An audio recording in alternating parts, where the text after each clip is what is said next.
اعوذ باللہ من الشیطان اللعین الرجیم بسم اللہ الرحمن الرحیم۔ السلام علیکم یا علی مدد۔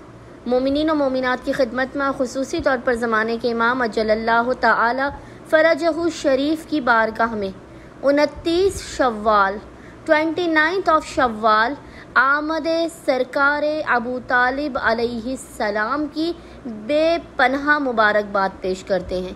آج مومنین کی خدمت میں خصوصی طور پر محسن اسلام حضرت ابو طالب والد امیر المومنین علی ابن ابی طالب کا ایک بے انتہا مجرب ترین وظیفہ عمل لے کر آئے ہیں۔ علماء کا بیان کردہ یہ اس قدر مجرب ترین وظیفہ عمل ہے کہ اس عمل کو کرنے والے کو خداوند متعال کبھی بھی اپنی بارگاہ سے خالی ہاتھ واپس لوٹاتا ہی نہیں ہے۔ مومنین کی کتنی بھی بڑی حاجت ہو، کتنا بھی بڑا کوئی مسئلہ ہو، یہ عمل آپ کی خالی جھولیوں کو بھر دینے کے لیے کافی ہے۔ خداوند متعال اس عمل و وظیفے سے آپ کو اس قدر عطا کرے گا کہ یہ عمل آپ کی زندگی کو بدل دے گا۔ جو آپ کے نصیب و مقدر میں نہ ہوگا وہ اس عمل و وظیفے کے صدقے میں آپ کو عطا کیا جائے گا۔ قبولیت حاجات کی ضمانت ہے۔ مقام سے ہٹنے سے پہلے 12 اماموں کے جد حضرت ابو طالب علیہ السلام کے صدقے میں خداوند متعال آپ کو بامراد کر دے گا۔ آپ جیسا چاہیں گے، جیسی آپ کی آرزو و خواہش ہوگی، خداوند متعال آپ کو عطا کرے گا۔ آسمان کے بند دروازوں کو آپ کے لیے کھول دیا جائے گا۔ اس قدر طاقتور ترین عمل مومنین نے آج تک نہیں دیکھا ہوگا۔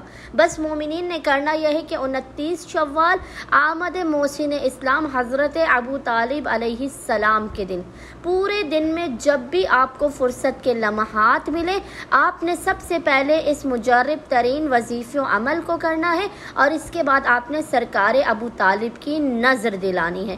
عمل کرنے سے پہلے آپ نے باوضو ہونا ہے۔ باوضو ہونے کے بعد آپ نے سب سے پہلے 2 رکعت نماز پڑھ کے اس کا ہدیہ سرکار ابو طالب علیہ السلام کی بارگاہ میں پیش کرنا ہے۔ پھر مصلی ہی پر بیٹھ کر بنا کسی سے کلام کیے آپ نے محمد و آل محمد پر اول و آخر 3 مرتبہ 3 ٹائمز درود بھیجنے کے درمیان میں 100 مرتبہ ایک تسبیح 100 ٹائمز اس جلالی ذکر کی تلاوت کرنی ہے۔ ذکر آپ کو انشاءاللہ تعالی اسکرین پر لکھا ہوا نظر آ رہا ہوگا، اور وہ ذکر ہے یا قدیمو یا دائمو، یا فردو یا وطرو، یا حیو یا قیوم، یا واحدو یا احدو، یا سمدو، یا من لم یلد ولم یولد ولم یکن لہ کفوا احد۔ اس ذکر کی آپ نے 100 مرتبہ تلاوت کرنے کے بعد اس کا ہدیہ حضرت ابو طالب علیہ السلام کی بارگاہ میں پیش کرنا ہے۔ پھر آپ نے 14 دانے کھجور کے لینے ہیں۔ اگر کسی وجہ سے آپ کو کھجور نہ مل سکے تو آپ 14 مٹھائی کے پیس لے لیں، یا 14 ٹافیاں، اپنی استطاعت کے مطابق آپ کوئی بھی میٹھی چیز 14 لے لیں۔ کوشش کیجیے کہ آپ کھجور ہی رکھیں، کیونکہ ائمہ طاہرین کی یہ مرغوب ترین غذا ہے۔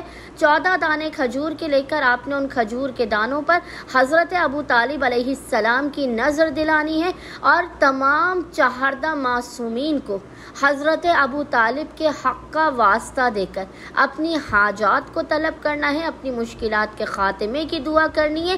خصوصی طور پر جو مومنین رزق و روزی کی وجہ سے پریشان حال ہیں، وہ حضرت ابو طالب کی اس نظر سے اور اس عمل و وظیفے سے قطعاً غافل نہ رہیں۔ خداوند متعال سرکار ابو طالب علیہ السلام کے صدقے میں آپ کے قدموں میں دنیا و آخرت کے خزانوں کو ڈال دے گا۔ امید کرتے ہیں اکثریت مومنین اس مجرب ترین عمل و وظیفے کو لازمن کریں گے، اور ہمیں اور ہمارے خانوادے کو اپنی خصوصی دعاؤں میں نام لے کر یاد رکھیں گے۔